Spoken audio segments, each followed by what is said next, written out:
uma palavra. A palavra de hoje, ela chama-se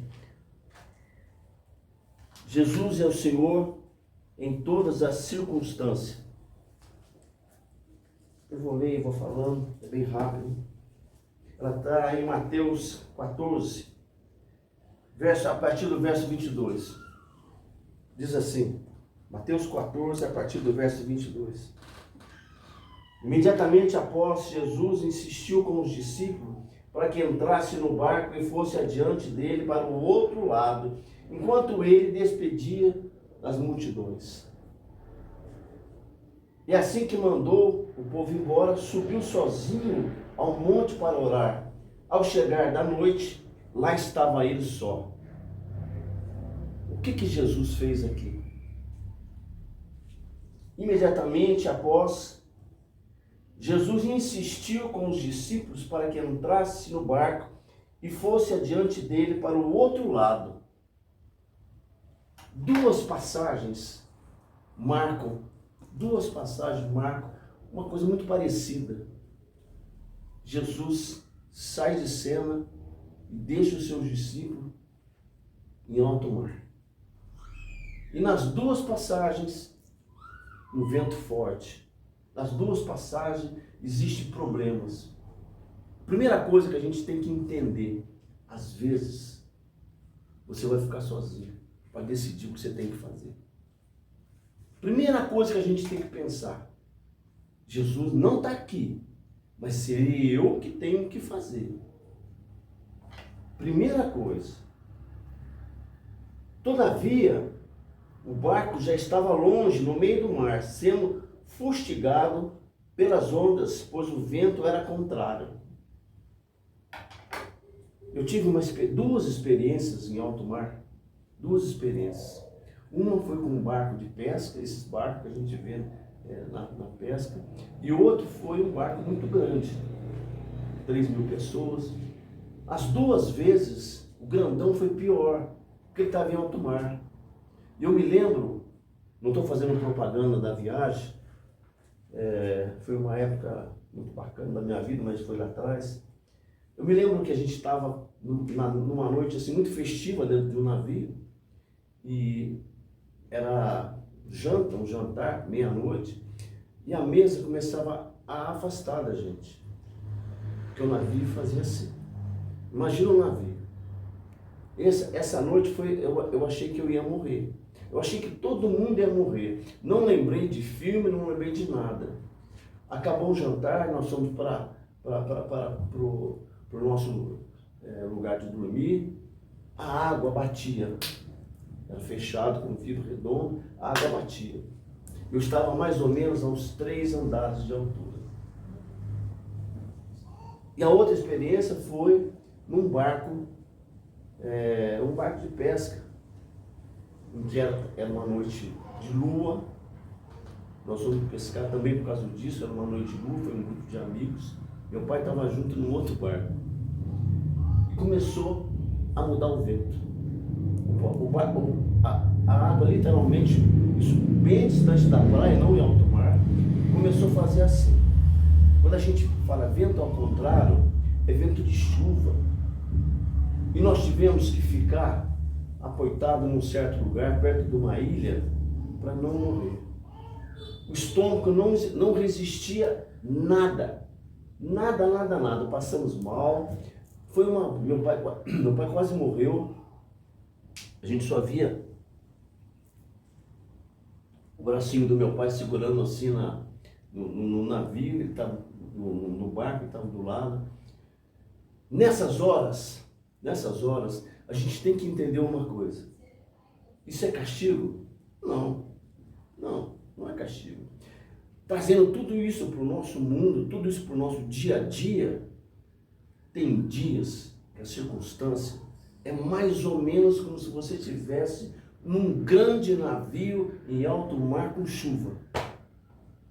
Dá a impressão que ele vai afundar.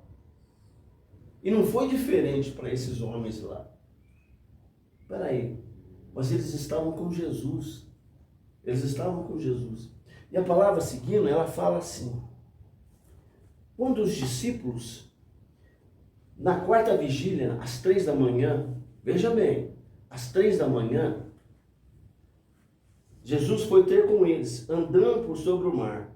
Quando os discípulos viram andando sobre as águas, ficaram aterrorizados. E disseram, é um fantasma. E Jesus falou, não. Eles não viram, eles não reconheceram que era Jesus. Imagina você conviver com uma pessoa, conviver com Jesus, dia a dia. Foram 3 anos de convivência e você não reconhecer o teu mestre. Medo. Às vezes a gente está com tanto medo, com tanto pavor das coisas que a gente não sabe o que vai acontecer, que a gente não reconhece a voz de Deus. A gente não reconhece. E tem algumas passagens aqui que eu vou citar, que não foi só eles não. Então Jesus lhe responde. Mas imediatamente Jesus lhes disse, tenha de bom ânimo. Tenha de bom ânimo. Sou eu. Não temais. Espera aí. Jesus falou para eles, calma. Jesus está falando para você hoje. Calma. Sabe aquele problema seu grandão? Sabe aquele problema que você colocou na tua mão e profetizou e colocou aqui? Jesus está falando, calma. Tenha bom ânimo. Isso vai dar certo. Isso nós vamos resolver. Nós vamos resolver. Mas Pedro, sempre ele, falou, Senhor, se és tu, veja bem, se és tu mesmo, manda-me ir ao teu encontro, por sobre as águas. Então Jesus, vendo aquilo, Jesus já conhecia o coração de Pedro. Jesus já sabia, já conhecia o coração de todos eles, conhece o nosso coração. Porque muitas vezes você está prestes a acontecer, a bênção acontecer com você, e você fala, eu quero uma prova. Eu quero uma prova. Eu sou assim, infelizmente. Às vezes nós passamos aqui orando, fala, meu Deus, confirma para mim. Confirmar o quê? Confirmar o quê? Jesus falou assim, tudo bem, então vem até a mim. E Pedro começou a andar por sobre as águas. Mas o vento continuava, o problema continuava. O problema continuava. E Pedro olhou quem? Jesus ou o problema? Jesus olhou o problema. Jesus ficou com medo. Pedro ficou com medo. Jesus não ficou com medo. Pedro ficou com medo e começou a afundar. Literalmente começou a afundar. E pediu socorro para Jesus. Jesus segurou na mão, tirou Pedro, entraram no barco e tudo ficou como está agora. Céu azul, lua. Eu pergunto para você, que tamanho é o seu problema? Será que é do tamanho ou é maior do que aqueles discípulos passaram? Cada um, a gente não pode medir problema. Se existe uma coisa que a gente não pode, às vezes você tem um problema desse tamanho. Lázaro estava morrendo e foram avisar Jesus. Jesus falou o quê? Ele não está morrendo não, aqui é para a glória de Deus, aqui não é para a morte. Ele estava a 15 quilômetros, e todo mundo chorava porque ele estava morrendo, e ele morreu. Às vezes você tem um problema tão grande, mas você esquece de uma coisa, que é nessa circunstância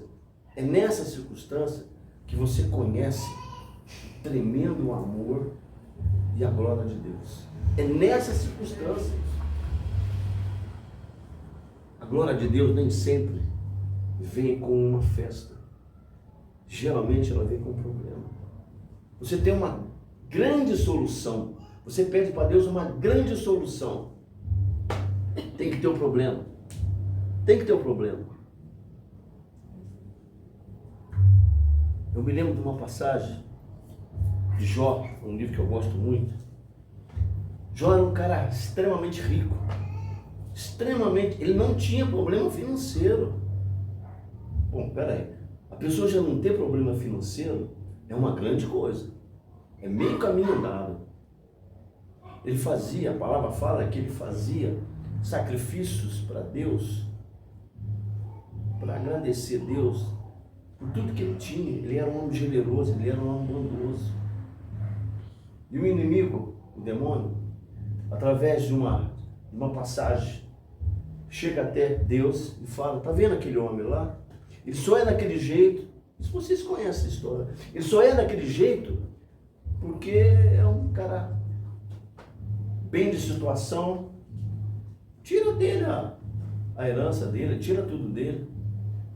E Deus, às vezes ele permite certas coisas que não é para testar a gente, não. Isso é para nós. Não é para testar a gente, não. É para a glória dele se manifestar. A palavra fala que os 10 filhos dele morreram. Os 10 filhos de Jó morreram. Mas primeiro, a palavra fala que o inimigo tirou uma coisa preciosíssima dele, que às vezes passa por despercebido. Tirou os carneiros. Por quê? Por que tirou os carneiros? Com que Jó fazia o sacrifício a Deus?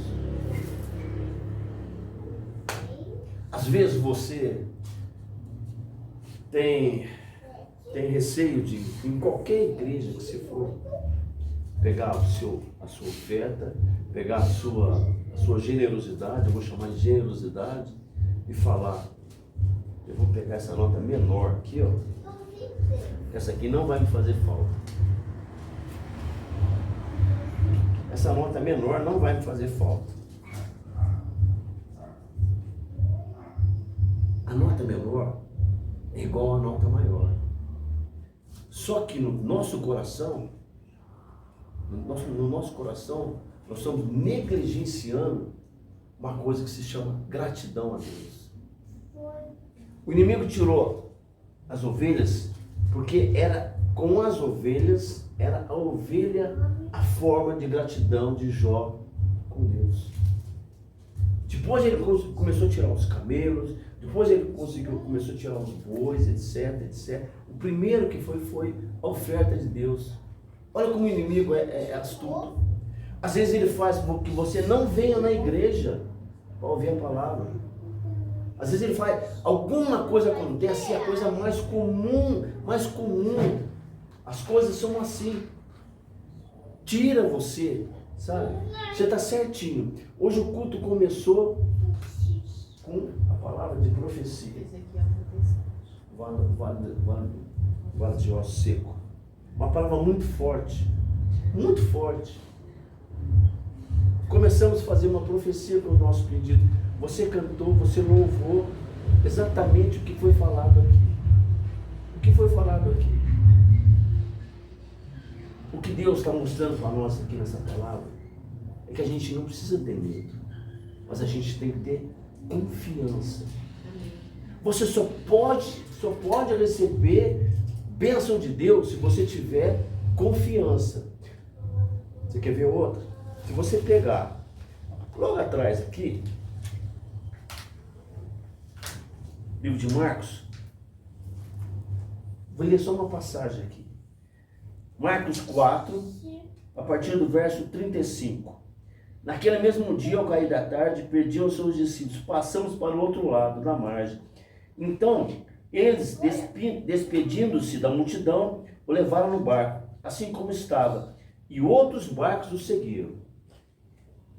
Aconteceu que levantou-se um tremendo vendaval, e as grandes ondas se jogavam por dentro do barco, de maneira que este foi se enchendo de água. Jesus estava na popa.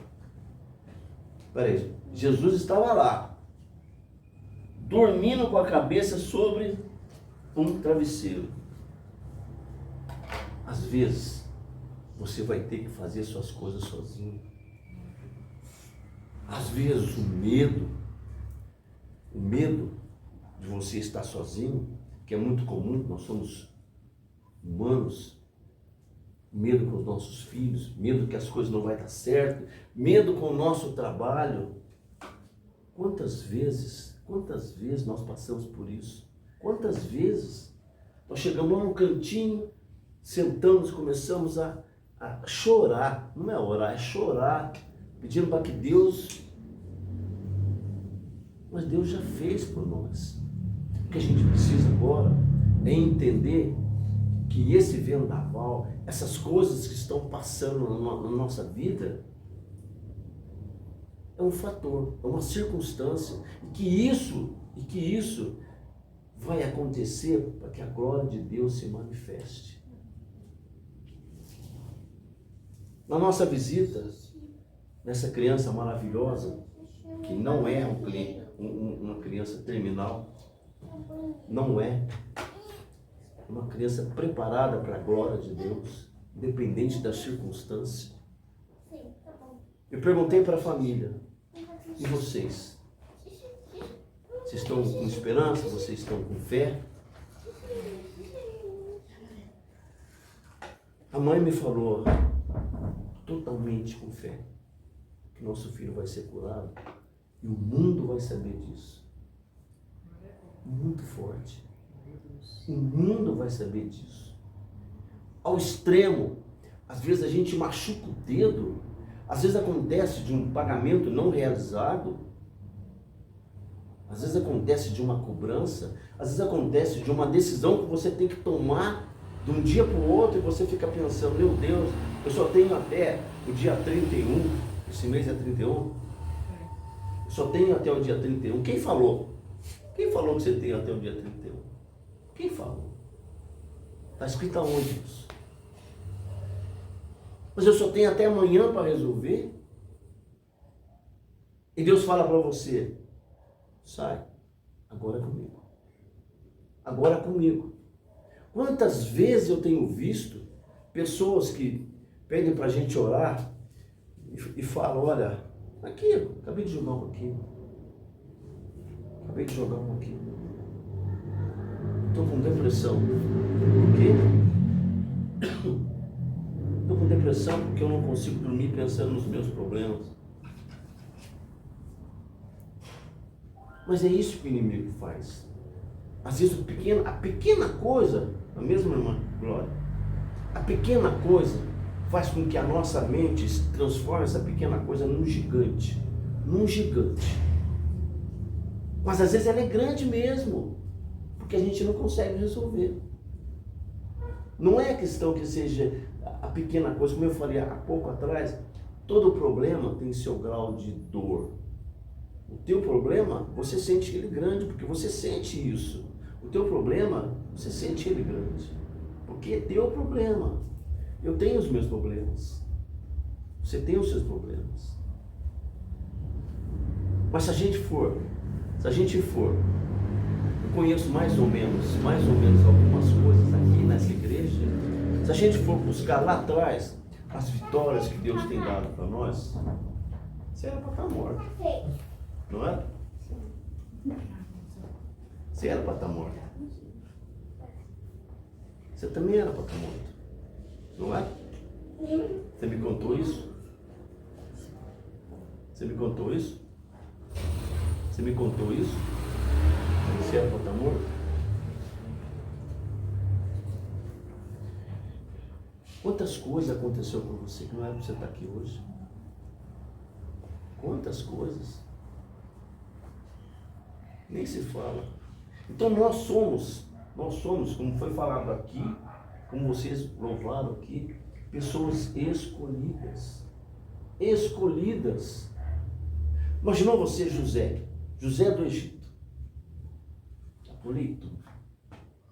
José do Egito.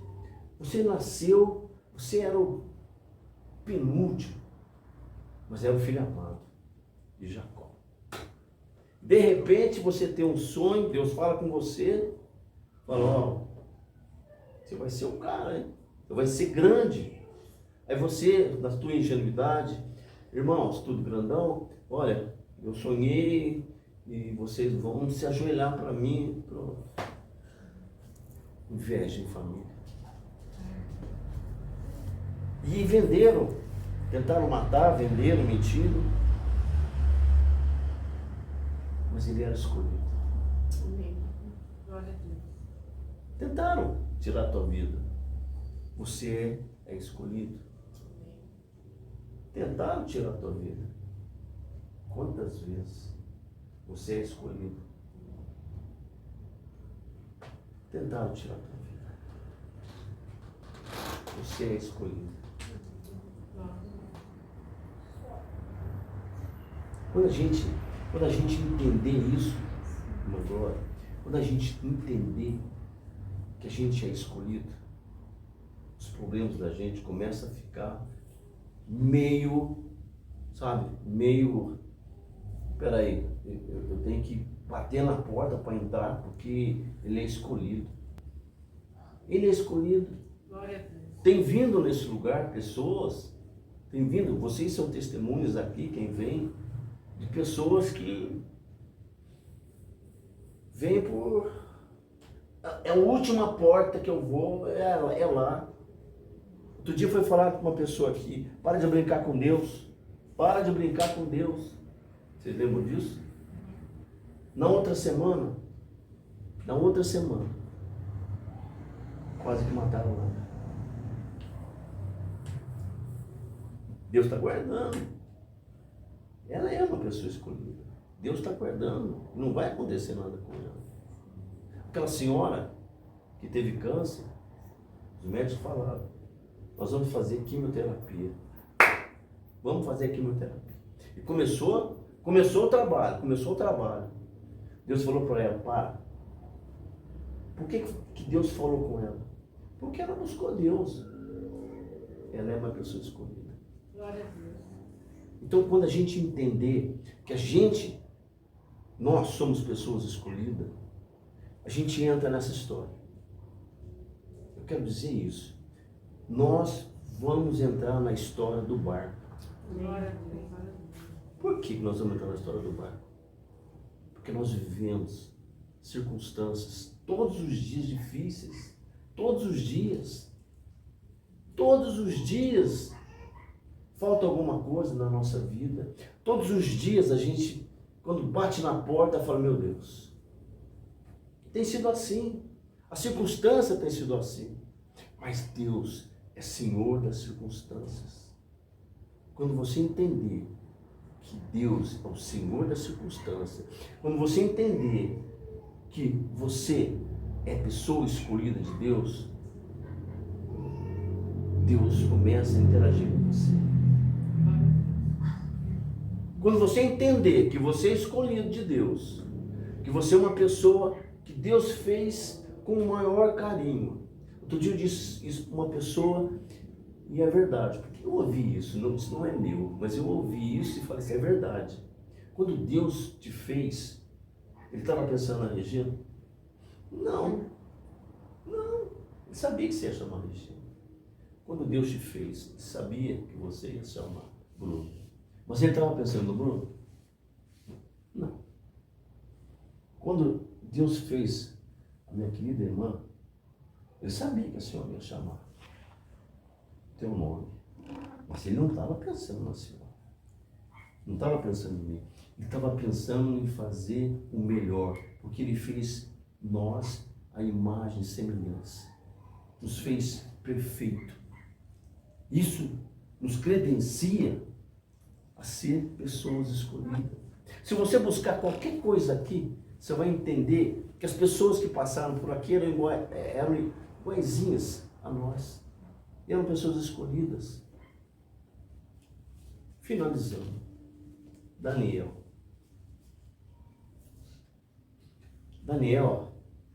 na época,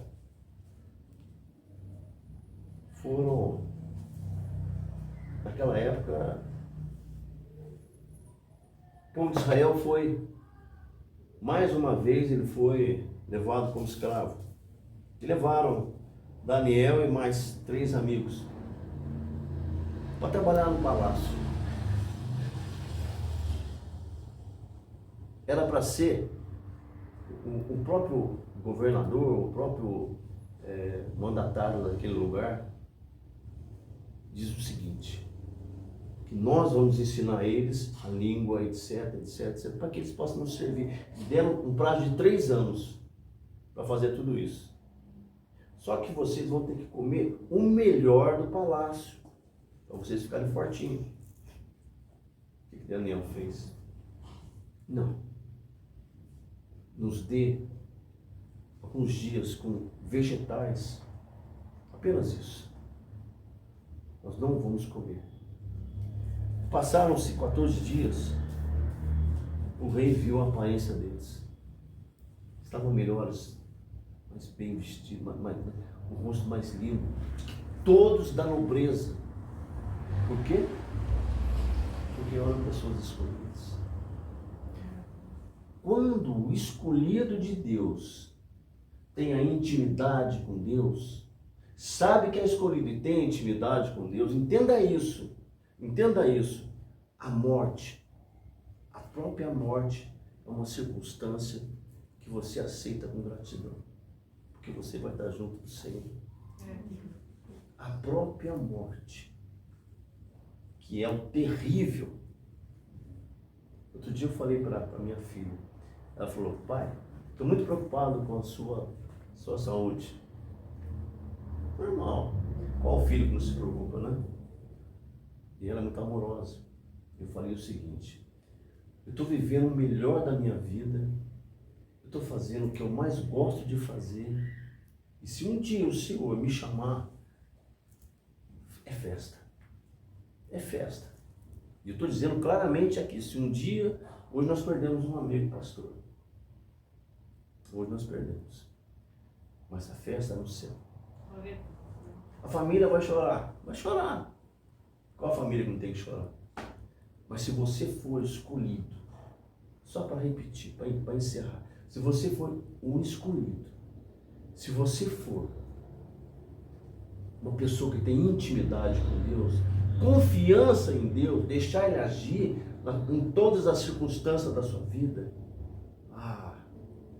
diga-se de passagem, você vai ver coisas que você nem imagina. Deus é tão exagerado nas suas coisas, Deus é tão exagerado que você fala, Senhor, eu queria uma casinha para alugar. Ele fala, não, vou te dar uma casinha para comprar. Eu te falei isso. Vou te dar uma casinha para comprar. De repente você fala assim, Senhor, eu só queria que meu filho... Não, é pouco. Teu filho vai trabalhar na obra de Deus. Amém. A tua nora vai trabalhar na obra de Deus. Aleluia.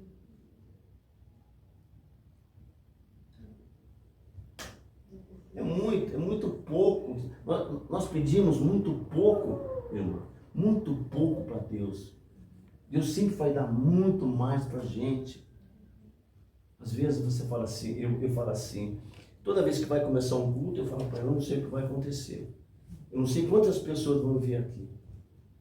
Aí Deus fala para mim, por que você fica preocupado com isso? As pessoas que vão estar aqui, as pessoas que eu vou mandar. As pessoas que eu vou mandar. Na hora certa, vai acontecer outras coisas. Aproveita. Eu falei outro dia, aproveita agora que você pode olhar no rosto de cada uma das pessoas e falar, senhora, calma. O coração da senhora está bem bacana de novo, não tá? Tá? Eu gosto do sorriso da senhora. Minha irmã passou por momentos dificílimos. E ela, como uma mãe, como uma pessoa, sabe, ela passou por grandes batalhas, né, minha irmã? Sim. Aí Deus foi arrumando.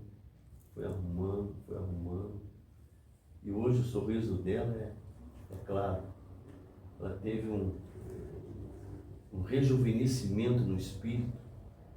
Isso é Deus. Glória a Deus. Amém?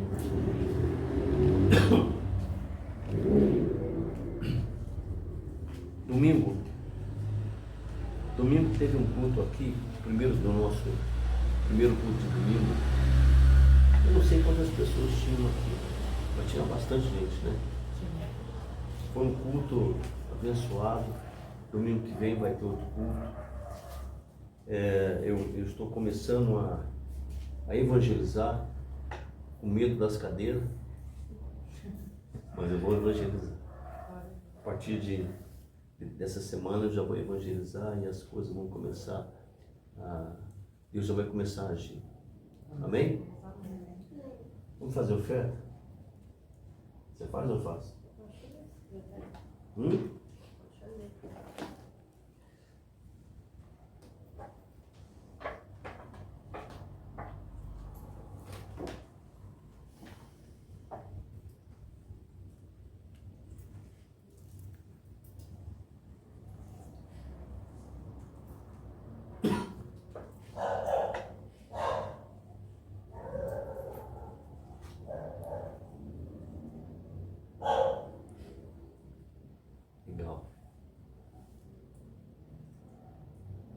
Em cima do que ela falou, a visão do que ela falou sobre profetizar.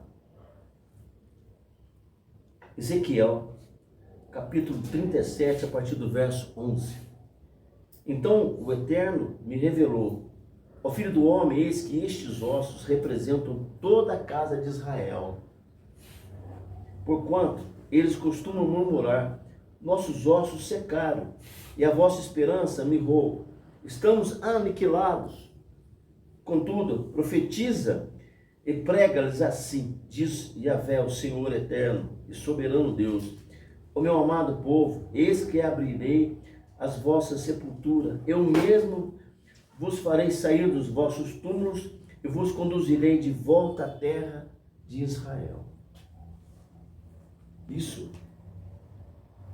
que Deus está falando aqui é uma profecia que se cumpriu. Se cumpriu. O povo de Israel estava praticamente aniquilado.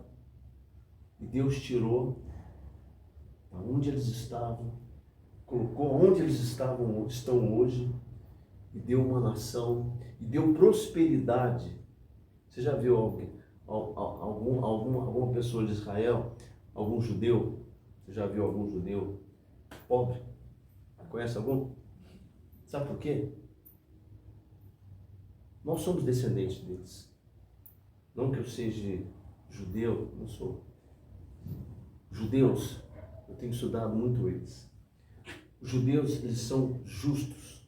Eles ajudam um outro. Eles ajudam o outro. Eles são muito unidos. E quando você fala em povo, em igreja, a gente tem que ser assim também. Não que você tenha obrigação, pelo contrário. Você não tem obrigação nenhuma. Mas o gostoso é você compartilhar um pouquinho que você tem com a casa dele, para a glória dele. Porque afinal de contas, aonde nós buscamos a nossa força? A nossa força, ela vem, não é na igreja não, ela vem do Senhor. É aqui que a gente vai depositar a nossa força também. Senhor, pela tua graça, Senhor, pela tua misericórdia, Senhor, eu entrego a tua igreja, Pai. Abençoa, Senhor, todas as pessoas que estão aqui. Abençoa, Senhor, todas as pessoas que não conseguiram vir para esse culto, Senhor. Que elas sejam prósperas, Senhor. Não deixe faltar nada, nada no nosso armário, Senhor, na nossa casa. Que os nossos problemas, Senhor, financeiros, sejam todos, Senhor, todos restituídos, Senhor. Que a tua glória, Senhor, prevaleça na nossa vida. Que a nossa saúde, Senhor, seja toda restituída, Senhor. Que o inimigo bata em retirada, Pai, da nossa casa, da nossa vida, em nome de Jesus. Pela tua graça e pela tua misericórdia.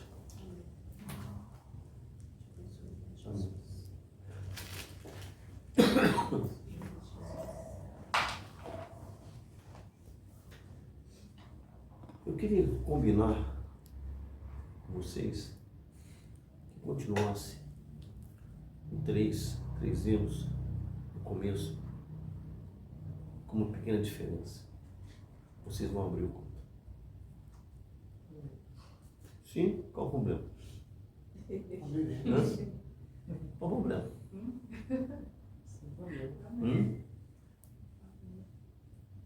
E no próximo culto, vocês vão ser consagrados como obreiros. Amém. É o primeiro passo de uma grande escalada. Está na hora. Glória a Deus. Deus tem pressa. Eu sou contra essa história de ficar adiando. Até porque vocês já provaram para Deus, vocês querem trabalhar na obra. Você tem uma palavra no próximo culto que você vier? Tem? Próximo culto que você vier. Tá bom? Uma glória. Você tem um milagre para contar. Um testemunho. Você lembra? Pode ser na próxima? Pode.